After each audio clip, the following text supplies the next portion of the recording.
Sextou, né? Sextou em grande estilo. Você tá fazendo o quê uma hora dessa? Estudando junto comigo, né? Você deixou de sair, cara. Seja segunda, terça, quarta, quinta, sexta, sábado, domingo. Deixou de sair para estudar e tá reforçando ainda mais o teu conhecimento nessas férias, cara.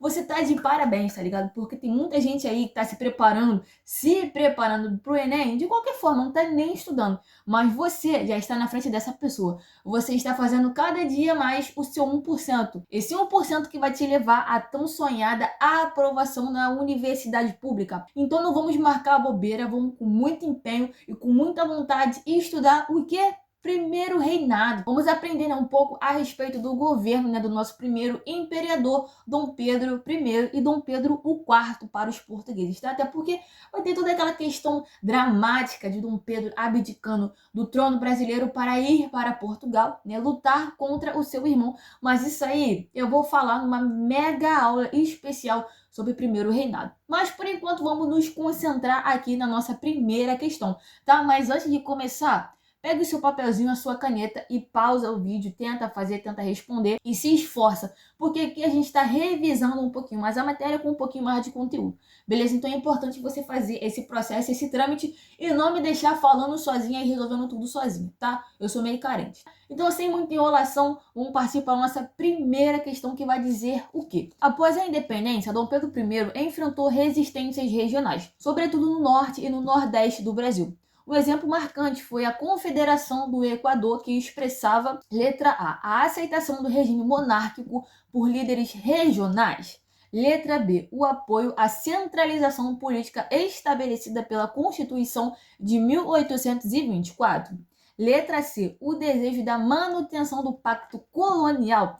Gente, essa questão do pacto colonial, ela já caiu assim que Dom João pisou no Brasil, tá ligado? Dom João chegou no Brasil, ele acabou com essa questão do pacto colonial, quando ele abriu os portos para as nações estrangeiras, sobretudo a Inglaterra. Então esse negócio de pacto colonial já tinha caído há muito tempo, tá ligado? Claro que ele vinha desde a colonização, porém quando Dom João chegou aqui, ele acabou com isso, então a gente já pode descartar a letra C, né? Letra D, a insatisfação com o autoritarismo imperial e a centralização do poder. Letra E, a valorização da figura de Dom Pedro como símbolo nacional. Pensa aí, pausa e tenta responder. E o nosso gabarito vai ser letra D de dado, tá ligado? A insatisfação com o autoritarismo imperial e a centralização do poder. Então vamos tentar entender essa questão da centralização do poder de Dom Pedro e a Conferência do Equador. Após a independência, né, em 1822, né, Dom Pedro ele fez a Constituição de 1824, que determinava o quê? Centralizava, né, o poder na mão de Dom Pedro, basicamente isso. Tá? E criava também essa questão do poder moderador. Claro que a galera não aceitou isso tranquilamente, né, essa centralização do poder, né? Basicamente ele queria ser um imperador absoluto, né? E a gente sabe muito bem que essa questão do absolutismo já estava decaindo muito na Europa, né? Não somente em Portugal, mas na Europa em si. Então a galera já estava falando assim, ó, esse bagulho aí de absolutismo, esse bagulho aí de ficar concentrando poder na mão do rei, cara, isso não vai dar certo, na mão do imperador não vai dar certo, a gente não quer isso. Então basicamente a galera, né, sobretudo no norte e no nordeste, começou a bater de frente com Dom Pedro muito em prol disso, né? Contra a centralização do poder em sua mão. Claro que a insatisfação da galera uniu todo mundo para fazer o quê? A Conferência do Equador. Basicamente, cara, a Conferência do Equador era meio que uma república dentro de um império. Basicamente assim. Sabe por quê, cara? A galera ali daquela região norte e sul, né? Aqueles líderes, né, políticos, eles queriam mais autonomia frente ao poder do imperador. Então a Conferência do Equador, cara, vai ter um dos seus nomes principais aí, a figura de Frei Caneca, tá ligado? Justamente com essa reivindicação. E claro que outras regiões também aderiram a essa questão da Conferência do Equador. Mas claro que isso não foi muito longe. E vamos partir aí para a nossa segunda questão, que vai dizer o quê? A Constituição de 1824 instituiu o poder moderador, conferido exclusivamente ao imperador. Essa medida, 2 pontos. Letra A, estabelecia um modelo parlamentarista nos moldes britânicos. Cara, se eu acabei de falar que ele estava centralizando o poder, não cabe aqui essa questão do parlamento, tá ligado?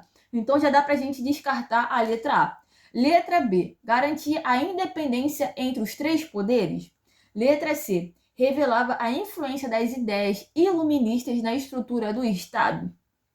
Letra D. Expressava a concentração de poder nas mãos do imperador. E letra E era um mecanismo democrático de mediação entre os poderes. Essa questão de mecanismo democrático não cabe aqui também, tá? Então pause aí e tente resolver. E claro que a nossa alternativa correta vai ser letra D de Deus, tá ligado? Deus vai te ajudar nessa aprovação. Confia aí e estuda também, tá? Que vai dizer o quê? Expressava a concentração de poder nas mãos do imperador, tá ligado? Então vamos lá, né? Vamos voltar um pouco para a gente entender essa questão da Constituição de 24 e também essa questão do poder moderador. Né? Após a independência do Brasil, que você sabe muito bem que foi em 1822, Dom Pedro ele vai entrar em conflito com a Assembleia Constituinte de 1823. Porque a Assembleia ela queria fazer uma Constituição que limitasse o poder real, que limitasse o poder do imperador. E claro que Dom Pedro, né, no seu ego, na sua arrogância, ele não queria que ninguém o limitasse, né, muito menos uma Constituição. Então ele brigou com a Assembleia Constituinte, ele dissolveu a Assembleia Constituinte com apoio militar e em 1824, ele fez uma nova Constituição que dizia o quê? O meu poder não é limitado, o meu poder é ilimitado. Eu mando em tudo e faço o que eu quero. Basicamente isso. E claro que isso criou uma grande insatisfação política, né? Logo após a independência, cara, Pedro já estava arrumando confusão aí com a galera, centralizando seu poder cada vez mais. E aí a Constituição de 24, como a gente já sabe, ela instituiu o poder moderador, que era basicamente o quarto poder.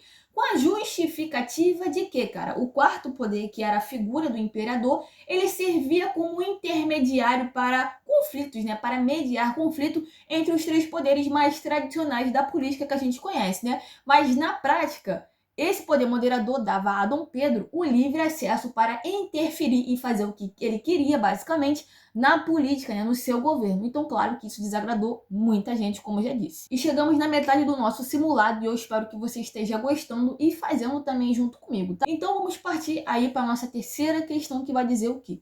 O processo de independência do Brasil, liderado por Dom Pedro I, teve como uma das suas principais características letra A mobilização popular ampla e violenta em todo o território. Gente, se tem uma coisa que acontece, né, em vários eventos políticos, é a não participação do povo, basicamente. Né?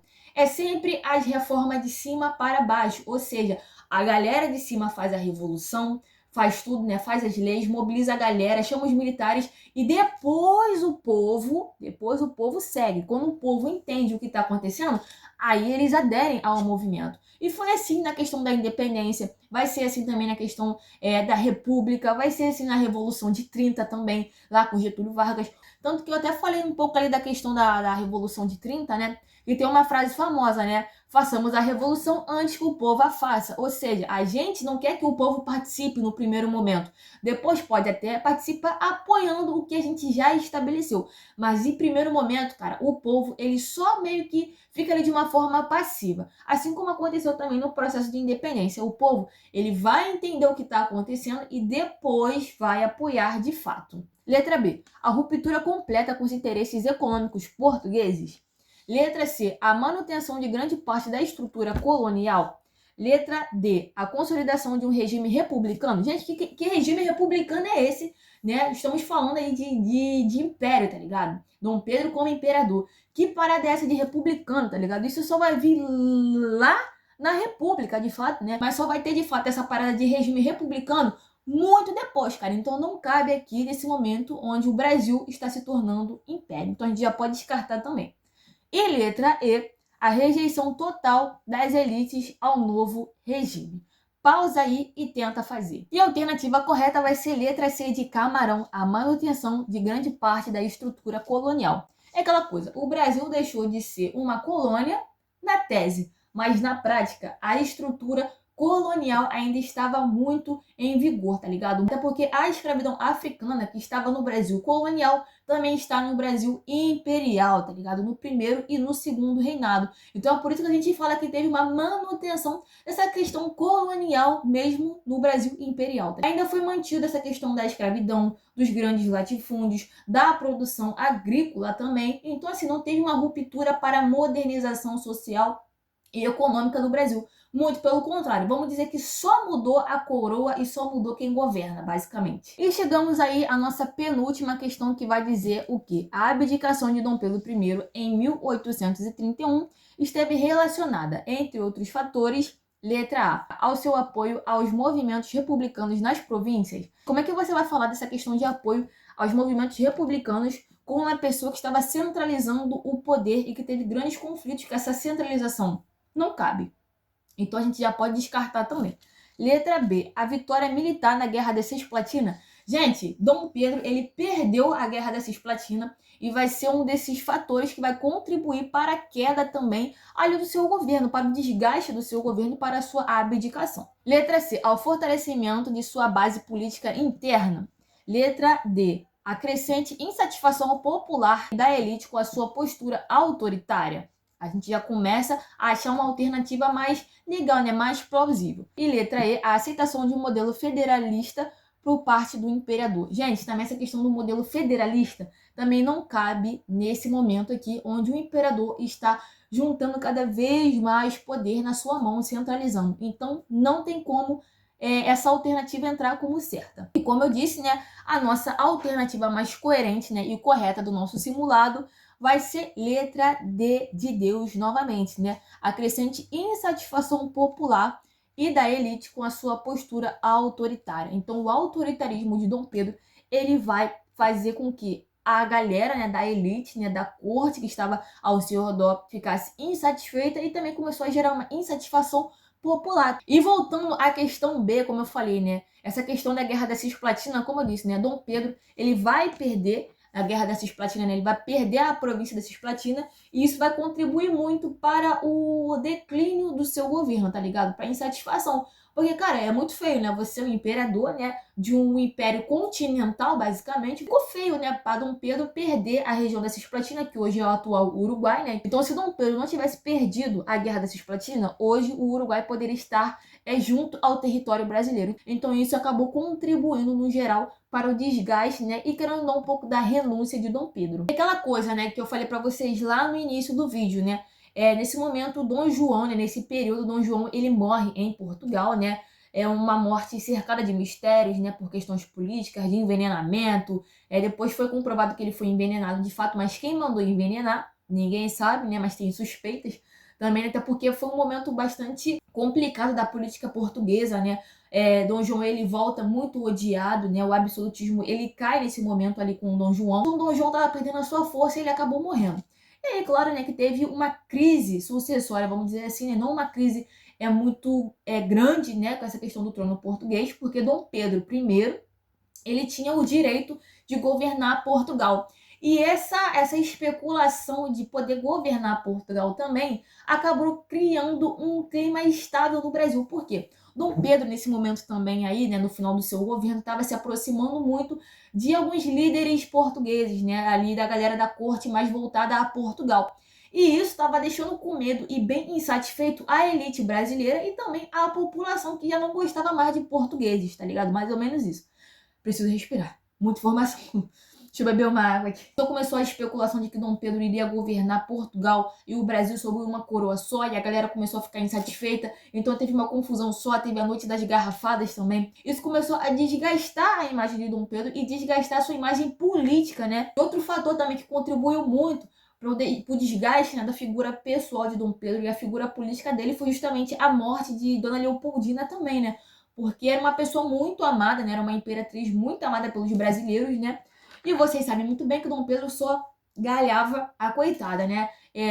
Metia muito chifre nela e também cometia algumas violências domésticas contra ela, né? Batia nela e tudo mais, maltratava, era extremamente ríspido, grosso, e tinha também essa questão aí do seu relacionamento extraconjugal com o Domitila, né? Com a Marquesa de Santos. Então, tudo isso contribuiu para o desgaste, né? E acabou que seu pai morreu lá em Portugal, a irmã dele mandou o papo, olha só, você tem que governar Portugal também, dá o seu jeito aí. E ele falou, não posso dar o meu jeito, eu vou enviar a minha filha, Dona Maria, para governar Portugal. Só que ele fez um trâmite político lá com o Dom Miguel. Tem um vídeo aqui no canal que eu falo exclusivamente desse assunto, né? Entre esse trâmite político entre Brasil e Portugal, né, entre Dom Pedro, Dom Miguel e Dona Maria, né? Então Dona Maria se casa com o seu tio, né, Dom Miguel, que era irmão de Dom Pedro, com o consentimento de Dom Pedro, justamente para fazer o quê? Você se casa com ela, né? Vocês se casam e vocês vão governar Portugal, sobretudo a minha filha. Porém, Dom Miguel, ele dá um golpe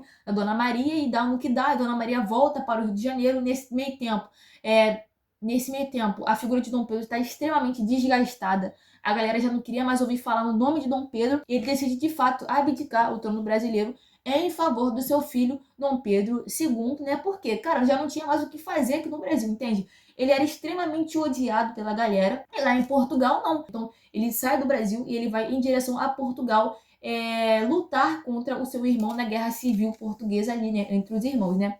Entre Dom Miguel e Dom Pedro, e ele vence Dom Miguel, né, e se torna Dom Pedro IV de Portugal. Porém, ele vai governar basicamente, se eu não me engano, 2 meses, porque ele estava já doente, quando ele saiu daqui do Brasil para Portugal, já estava doente, né, e a sua doença só se agravou durante a guerra, então ele acabou morrendo, e aí, de fato, Dona Maria II vai governar. Eu dei essa volta toda, essa explicação bem densa, porque, cara, é importante a gente entender que não foi só uma coisinha que acabou com o governo dele, foram várias e várias coisas que somadas deu no que deu e acabou contribuindo pro fim dele. Calma, respira aí, que agora finalmente chegamos à nossa última questão, tá ligado? Eu tô um pouco cansada porque, se eu não me engano, esse é o terceiro vídeo que eu tô gravando hoje, então minha voz já tá ficando meio ruim, tá ligado? E minha cabeça também já tá começando a pifar de tanta informação, né? Mas vamos lá para a nossa última questão do nosso simulado, que vai nos perguntar o quê? Durante o primeiro reinado, a Guerra da Cisplatina, que aconteceu entre 1825 até 1828, resultou em quê? 2 pontos. Letra A, na vitória brasileira e na anexação do território uruguaiano. Gente, eu acabei de falar o quê? Que Dom Pedro ele perdeu a Guerra da Cisplatina e acabou perdendo a província, né? E que se tornou o Uruguai. Então a letra A está totalmente errada. Letra B, na formação da República Oriental do Uruguai como Estado independente? Já temos aí uma possível resposta.